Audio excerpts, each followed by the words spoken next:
Hello student, welcome to I science.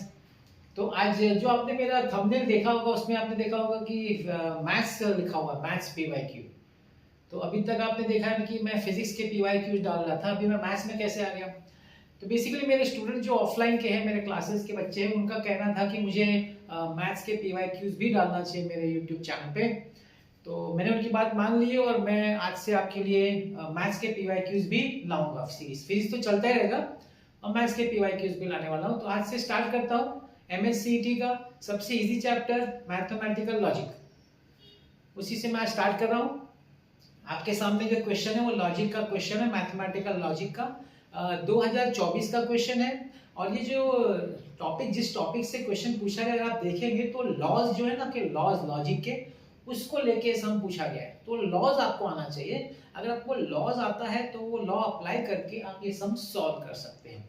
चलिए देखते हैं क्वेश्चन क्या है। क्वेश्चन है the expression P and Q. मैं जरा लिखता हूं, यहाँ पे एक्सप्रेशन को लिख रहा हूं, पी एंड क्यू और P और नेगेशन Q। ये एक और ब्रैकेट है तो मैं यहाँ एक स्क्वायर ब्रैकेट बना देता हूं, and negation P and negation Q। ये क्वेश्चन हम स्टार्ट करेंगे, इसको सिंप्लीफाई करेंगे लॉज अप्लाई कर करके, और हमको इन चार ऑप्शन में से एक ऑप्शन लाना है। जैसे जैसे मैं लॉ अप्लाई करूंगा मैं आपको समझाता भी रहूंगा कौन सा लॉ। जैसे कि आप देखेंगे इस पे ये एंड और है, तो इस पे अगर मुझे लॉ अप्लाई करना है तो मुझे इधर डिस्ट्रीब्यूटिव लॉ अप्लाई करना पड़ेगा। डिस्ट्रीब्यूटिव लॉ मैं यहाँ साइड में लिख देता हूँ, जो जो लॉ हम लोग अप्लाई करते हैं आपको मालूम होना चाहिए। तो मैं जो स्टार्ट कर रहा हूँ वो है डिस्ट्रीब्यूटिव लॉ। अब डिस्ट्रीब्यूटिव लॉ जो इधर है ना, मैं अपने सिंपल भाषा में समझाता हूँ। यहाँ वाला लॉ क्या है जो आपने स्कूल में पढ़ा है बचपन में, a plus B into C plus D. अब आप इसको कैसे सॉल्व करते हैं? आप करते a multiplied by C plus D plus b multiplied by C plus D, है कि नहीं? ये बेसिक लॉ है। मैं जब उसको लेफ्ट में लिख देता हूं, थोड़ा सा कॉर्नर में चला गया। a plus B multiplied by C plus D is equal to a multiplied by C plus D plus b multiplied by C plus D, है कि नहीं?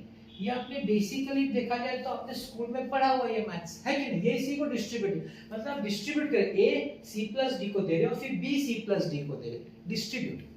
तो देखिए ये मेरा सपोज a है, ये b है, तो मैं वो लॉ अप्लाई करता हूँ, उसी को इधर अप्लाई करेंगे। ध्यान से देखिएगा क्या हो जाएगा, P और नेगेशन Q। तो ये पहला पार्ट किया मैंने। फिर एंड Q और पूरा कॉपी होगा, P और नेगेशन Q। अब इसको लिखा जाता है स्क्वायर ब्रैकेट में, and negation P and negation Q। ठीक है, पहला लॉ समझ में आ गया। अब यहां देखिए ध्यान से, P और P, मैं आपको दूसरा लॉ बता रहा हूं जो अप्लाई हो रहा है। दूसरा लॉ जो अप्लाई हो रहा है उसको हम बोलते हैं इडेम्पोटेंट लॉ। इडेम्पोटेंट लॉ क्या बोलता है? P और P is equal to P and P is also equal to P। अब यहां देखिए ध्यान से क्या है, यहां पे है P और P को एक ही बार लिखेंगे तो यह हो जाएगा हमारा P और नेगेशन Q एंड, तो ये पार्ट हो गया है। अब यहां पे देखिए, यहां पे दोनों और है, लेकिन हम क्या करेंगे, Q को नेगेशन Q के साथ लेंगे और P को अलग करेंगे। मतलब इसको ऐसा लिखेंगे, Q और नेगेशन Q और P, ये एसोसिएट कर सकते हैं हम लोग, किसी को किसी के साथ एसोसिएट हम कर सकते हैं, है कि नहीं? तो ये हमारा हो गया, एंड इसको ऐसे कॉपी करें, negation P and negation Q। तो मैंने देखिए यहाँ पे इडेम्पोटेंट अप्लाई किया, और यहाँ पे आप बोल सकते हैं कि हमने एसोसिएटिव को, मैं आपको बताता हूँ चाहिए तो। एक तो एसोसिएटिव लॉ है, एसोसिएटिव लॉ। अब एसोसिएटिव लॉ क्या है? देखिए P और Q एंड आर, सपोज ऐसा है कुछ पी और क्यू और आर, है ना। तो अब इसको चेंज करके पी और क्यू और आर को बाहर निकाल सकते हैं। ये एसोसिएटिव लॉ है, ग्रुपिंग। और एक कम्यूटेटिव लॉ भी यहाँ पे अप्लाई हुआ है, कम्यूटेटिव लॉ। अब कम्यूटेटिव लॉ क्या है, पी और पी और क्यू, पी और क्यू को आप लिख सकते हैं क्यू और पी। सेम थिंग एंड के लिए भी, पी एंड क्यू को आप लिख सकते हैं क्यू एंड पी। मतलब आप आगे पीछे इंटरचेंज कर सकते हैं, ये सिंपल भाषा में। तो देखिए मैंने क्या किया, आप बोल सकते हैं सर आपने क्यू पहले ले लिया पी बाद में लिया, कर सकते हैं क्योंकि दोनों और है ना, तो कर सकते हैं क्योंकि वही कम्यूटेटिव लॉ है, आप इंटरचेंज कर सकते हैं पोजीशंस। तो वो मैंने अप्लाई किया। आगे बढ़ते हैं। इधर तो कुछ नहीं हो सकता, पहला पार्ट वैसे ही रहेगा, P और नेगेशन Q वो तो वैसे रहेगा। एंड अब यहाँ पे अप्लाई होगा, एक दूसरे का कॉम्प्लीमेंट है, तो चलिए कॉम्प्लीमेंट लॉ की बात करते हैं। Complement law, complement law by complement law क्या है, P और negation P is equal to T, P and negation P is equal to F। ये कॉम्प्लीमेंट लॉ। तो आपके सामने क्या है, आपके सामने क्या है, Q और नेगेशन Q, तो आपका आंसर क्या आएगा, T आ जाएगा, है कि नहीं। आ जाएगा T और P, दिस इज T और P and negation P and negation Q। मैं एक एक लॉ समझा के आपको लिख के समझा दे रहा हूं कौन सा लॉ अप्लाई किया है। आगे यहाँ पे फिर एक लॉ अप्लाई होगा, यहाँ पे फिर एक लॉ अप्लाई होगा। सोचिए कौन सा लॉ अप्लाई होगा, P और नेगेशन Q एंड ये वाला कौन सा, आइडेंटिटी लॉ। सोचिए identity law, identity law by क्या, आइडेंटिटी लॉ, P और T is T, P and T is P। और ये F के लिए भी है, F के लिए भी, अगर आपको F के लिए लिखना है, P और F is equal to P, P and F is equal to F, ये आइडेंटिटी लॉ। तो यहाँ पे क्या है, T और P, T और P, T और P इज T, तो इधर आ जाएगा T and negation P and negation Q। अब वापस आइडेंटिटी लॉ, एंड T वाला लॉ है, एंड T। अगर एंड T वाला लॉ है तो स्टेटमेंट आता है इधर, ठीक है ना, P मतलब ये मेरा पूरा स्टेटमेंट आ जाएगा। तो ये हो जाएगा P और negation Q and negation P and negation Q। अब फिर रिपीट होगा आपका डिस्ट्रीब्यूटिव लॉ। इतना हो गया ना एक पार्ट, हमने ये दो पूरा ब्रैकेट सॉल्व किया। अब हमको ये वाला ब्रैकेट और ये वाला, हमको फिर से अब ये सेम चीज रिपीट करना पड़ेगा जिसमें तो ये चीज है वापस, तो वापस लिख ले रहा हूं, मैं बता रहा हूं। तो देखिए स्टार्ट करता हूं मैं, P एंड, और ये कॉपी करता हूं, negation P and negation Q।